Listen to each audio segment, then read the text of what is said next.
Bonjour à tous et merci de m'accueillir. J'aurais préféré être là physiquement, mais la situation actuelle fait qu'il n'est pas possible d'être là, donc je viens par l'intermédiaire de cette vidéo. Alors c'est forcément beaucoup moins convivial pour vous, puisque vous n'allez qu'assister à une rencontre à sens unique. Pour moi aussi, puisque ce sens unique me gêne un peu, dans le sens où moi, ce que j'aime dans les rencontres, c'est de pouvoir échanger, qu'il y ait de l'interaction, qu'on puisse discuter, qu'on puisse euh, échanger des impressions, répondre aux questions. Voilà. Donc là, je vais partir sur un format que j'ai déterminé moi-même avec un contenu qui, j'espère, vous permettra de découvrir ce que je fais. Alors, je ne me suis pas présenté, donc je vais commencer par ça. Donc, je m'appelle Jean-Christophe Tixier, je suis auteur. Et là, je vous fais une vidéo depuis Pau, où je réside. Je réside en partie à Pau et en partie à Paris, mais là, je suis à Pau. Euh, pour trouver Pau, il suffit de tracer une diagonale sur la carte de France entre Saint-Louis et puis le bord, j'ai la carte à côté de moi en même temps, et le bord sud-ouest de la France. Voilà, donc cette grande diagonale.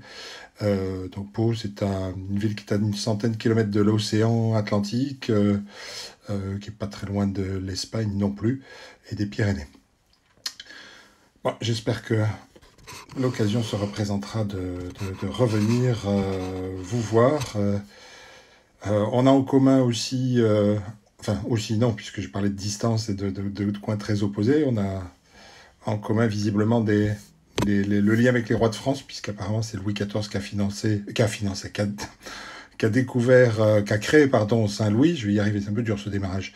Et nous, à Pau, nous avons eu Henri IV, puisqu'Henri IV est né à Pau, et nous avons le château d'Henri IV. Voilà, donc on va être reliés par les rois. Alors cette rencontre, je voulais la faire en 3 temps, rapide. Euh, vous faire une petite lecture d'abord, parce que moi j'aime bien qu'on me raconte des histoires, et je vais vous expliquer pourquoi j'aime qu'on me raconte des histoires. Donc voilà, une rapide lecture d'un début de roman que je vais vous présenter quelques romans que j'ai pu écrire, et dont on aurait parlé si j'étais venu, si j'avais été face à vous, et puis de vous parler aussi d'écriture, puisqu'en fait, étant mon métier, je vais vous parler d'écriture, qui a souvent plein de mystères par rapport à l'écriture, plein d'idées fausses aussi, qu'on a tous beaucoup plus de facilité pour écrire que l'on ne pense, et je vous en parlerai dans une troisième partie. Voilà, donc moi je vous disais que je suis auteur, ça veut dire que mon métier consiste à me lever le matin pour écrire des histoires. C'est le plus beau métier du monde, à mon avis, hein, mais chacun a son propre plus beau métier du monde. Mais il se trouve que l'écriture pour moi est une passion, et se lever chaque matin pour exercer sa passion, vivre de sa passion et, et lui consacrer tout le temps et l'énergie, c'est quelque chose d'assez formidable. Alors moi, j'étais pas très très bon en français quand j'étais au collège. On me disait même souvent que je manquais d'imagination. En fait, je n'avais pas compris ce que ça voulait dire écrire, et ça, je l'ai compris assez tardivement, puisque je suis venu à l'écriture, j'avais 38 ans, euh, un petit peu par hasard, en écrivant un récit qui était destiné à ma famille. En écrivant ce récit, je me suis rendu compte que j'aimais, et j'aimais écrire, et j'ai eu envie de continuer, puis c'est petit à petit devenu mon métier. Donc j'écris essentiellement pour des romans, beaucoup pour la jeunesse. J'ai écrit des romans pour les adultes aussi. Il y en a un qui est sorti l'an dernier, puis il y en a un qui est terminé, là, qui sortira l'année prochaine. Je travaille aussi sur l'écriture de scénarios de bande dessinée. Une est sortie l'an dernier, puis là, l'illustrateur est en train de terminer l'illustration de la seconde qui paraîtra à l'automne prochain. Donc voilà, et puis j'ai aussi écrit des fictions pour France Inter. Donc c'est des textes qui sont joués par des acteurs. Donc vous voyez que l'écriture peut prendre plein de formes différentes. Et c'est aussi ça que je vais essayer de vous montrer un petit peu tout à l'heure. Alors je voulais commencer par un peu de lecture. Et vous savez que ce que je trouve magique, moi, dans la lecture, c'est qu'en fait, si on regarde bien ce qu'il y a à l'intérieur d'un livre, il n'y a que des lettres qui permettent de former des mots. Et avec ces 26 lettres de l'alphabet, on va pouvoir former des mots, des phrases. Et quand on lit, et c'est ça qui est magique dans la lecture, c'est que on va avoir un tas d'images qui vont se former dans la tête. On va ressentir des émotions, parfois très fortes. Moi, il m'arrive quand je lis d'avoir les larmes qui remontent aux yeux, d'avoir le cœur qui se met à battre plus fort tellement l'émotion est forte, et d'avoir aussi l'impression de me retrouver au milieu du paysage avec les personnages. C'est ça la puissance de la lecture. Et ce qui me plaît, c'est... Moi, j'aime beaucoup le cinéma, j'aime beaucoup les séries aussi. C'est que quand on va au cinéma ou quand on regarde une série, on voit des images qu'on nous impose. Là, on va tout créer soi-même. On part de lettres, et notre cerveau va être capable de transformer ces lettres, ces mots et ces phrases en images très puissantes à l'intérieur du cerveau, en émotions, et on va les vivre pleinement.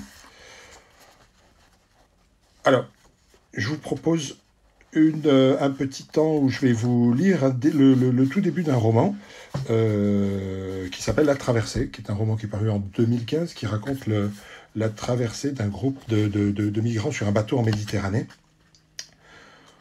Et ce que je vous propose, si vous en êtes d'accord, c'est le plus simple pour se laisser embarquer par la lecture, ça peut être aussi de fermer les yeux. En fermant les yeux, on entend les mots et le cerveau est plus apte à fabriquer des images, et donc on est plus apte à aller partir, visiter tout cela. Ce premier chapitre s'appelle « La tempête ». Quand l'embarcation se cabra sur la vague, la coque émit un craquement sinistre. Dans l'instant, les mugissements du vent dispersèrent au loin les cris de terreur. La femme à côté de Sam s'agrippa à sa cuisse, planta ses ongles dans sa chair. Malgré la douleur, il ne bougea pas, serra plus fort encore ses mains sur le gouvernail. Depuis plusieurs heures déjà, Sam ne se battait plus pour suivre un cap, mais seulement pour maintenir le bateau à flot. Des vagues toujours plus hautes les assaillaient sans relâche de toutes parts. À intervalles réguliers, des gerbes d'eau rageuses jaillissaient, emportant ce qui n'était pas solidement fixé. D'un mouvement vif de la tête, Sam chassa l'eau qui brouillait sa vue, puis fixa la proue où se cramponnaient les plus costauds. Si l'un d'eux lâchait prise, l'embarcation se dresserait sur la prochaine vague et se retournerait. Soudain, un paquet de mer frappa la coque par le côté, la fit rouler sur la droite. Sam n'osa pas fermer les yeux, vit l'écume à portée de main. Une fraction de seconde, l'embarcation hésita avant de se remettre dans l'axe. Ce n'était pas pour cette fois. Il balayait la proue du regard. Comment être certain que personne n'était passé par-dessus bord ? Pour s'en assurer, il se retourna, mais les eaux noires avaient déjà avalé leur sillage. Le bateau tanguait de plus en plus fort. Chaque vague surgie de la nuit le soulevait comme une main puissante pour le jeter violemment contre la suivante. Combien était-il entassés là ? Plus d'une centaine. Quand le navire avait quitté la plage, Sam avait approximativement compté leur nombre, tant la surcharge l'effrayait. Des hommes, des femmes, des enfants. Trop d'enfants, marmonna Sam pour lui-même. Des bébés aussi, dont un qui ne devait pas avoir plus de 2 jours. Il fouilla la nuit à la recherche du nourrisson, se dit qu'à 7 heures, s'il n'était pas mort étouffé contre sa mère, il devait être noyé. Aussitôt, il s'en voulut d'avoir osé penser une telle horreur. Et pourtant, la réalité était là. Perdu au milieu d'une mer déchaînée, il n'était plus vraiment dans la vie. La nuit se remit à tomber, plus glacée encore que l'eau de mer. Avec le vent qui soufflait en bourrasque, elle cinglait les visages et les corps à moitié nus. Au fond de la coque, le niveau de l'eau montait. « N'arrêtez pas d'écoper, plus vite !» hurla Sam.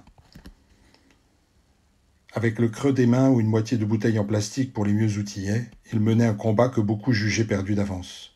Leur lutte était dérisoire, tant les forces étaient inégales. Sam se cramponna au gouvernail. Par moments, des éclairs déchiraient le ciel, révélant l'horreur du chaos qui les cernait. Une femme croisa son regard, lui adressa une supplique muette. Pour la rassurer, il tenta de lui sourire. Seule une grimace déforma son visage. Par chance, celle-ci fut avalée par l'obscurité. Sa âme était gagnée par la peur et le doute. Que nous arrivera-t-il une fois que tout cela sera terminé?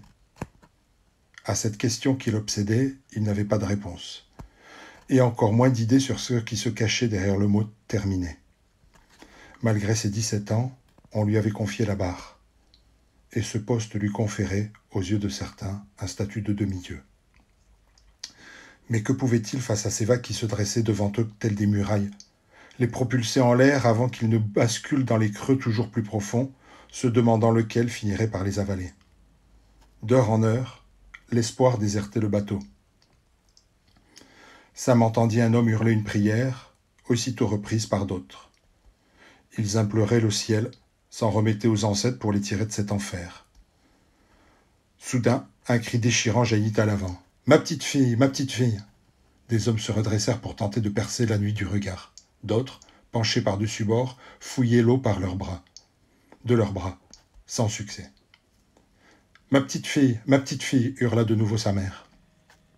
Une seconde, Sam fut tenté de pousser sur le gouvernail pour que le bateau vire à bâbord, puis fasse demi-tour.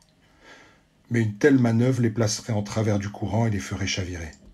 Aussi, malgré le désespoir qui lui mordait le cœur, il garda le cap.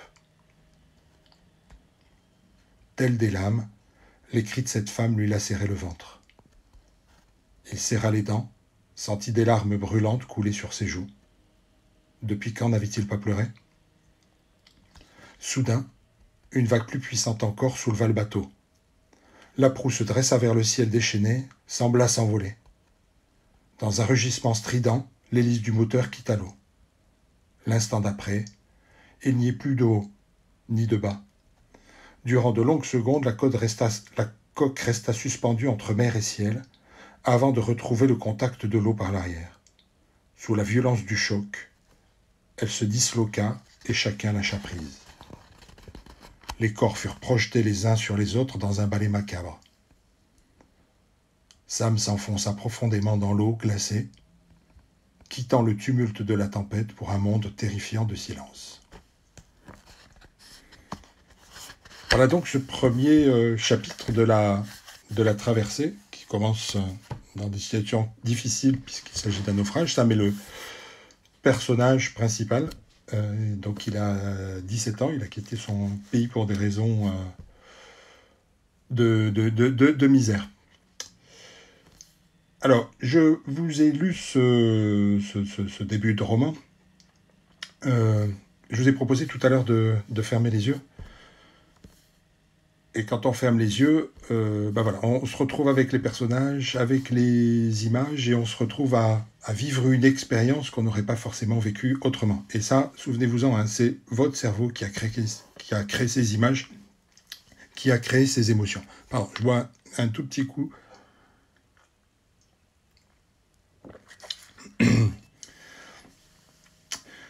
Et je vais vous parler d'écriture. Alors ce roman, il est parti en 2015, je voulais parler de ce sujet-là, puisque c'est difficile de se rendre compte de ce que peut être une traversée. Et bien sûr, nous, on n'est pas en situation de le vivre. Mais l'intérêt d'un roman, moi, quand j'écris un roman, c'est pour inviter à vivre une expérience au travers du personnage principal. Et c'est ça la puissance de cette lecture. Donc là, je vous invite à embarquer sur cette embarcation et voir de l'intérieur ce que cela peut représenter, ce que cela peut être. Alors, j'avais dit que j'allais vous présenter aussi quelques romans.